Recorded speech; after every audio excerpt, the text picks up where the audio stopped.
What is up guys, Dylan here, and in this video I'm going to show you how you can set up Python with an environment path variable so that you can run your scripts from the command line or from any other editor. So let's get into it.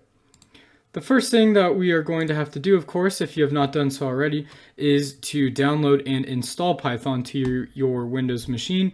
So just go ahead and head on over to Google and go to python.org, just download Python or follow the link that I will leave down below in the description. Alrighty, so once you have that all installed, we need to set up the environment variable. So go over down here to your search bar and type environment until you get this environment variables here.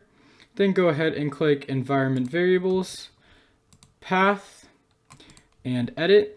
And you can see I don't have anything here for Python yet. So we're going to go find the location of Python on our machine. So to do that, go down to the search bar one more time, and you're going to type %local % and hit enter. And you should be in the app data and local folder right here on your user. So then we're going to go down and find programs and go to Python. And this is our version of Python, and we are going to click in this box and use Control C to copy the path. So now we can go back over to our edit environment variables and click new and just paste that path in.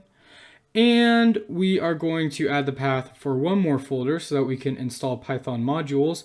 So go back over to your Python folder and navigate into scripts. So now we should be in Python 3832 and scripts, and just copy this path as well and add that into our environment variables like so. Press OK, and now we can just check real quick. Yep, our Python is saved. OK, OK again, and OK one more time.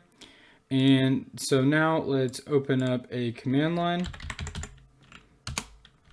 And now that I'm in my folder, you can see that I have a hello.py file right here that will just print out hello world like before. So all you have to do is type in Python for the Python command and the name of the folder, or the file, rather.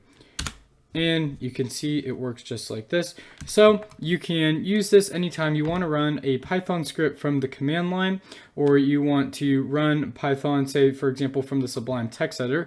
So if you like this video, make sure and smash that like button. Leave any comments, questions, suggestions down in the comments below. I'll make sure to get back to them. And I'll see you in the next one.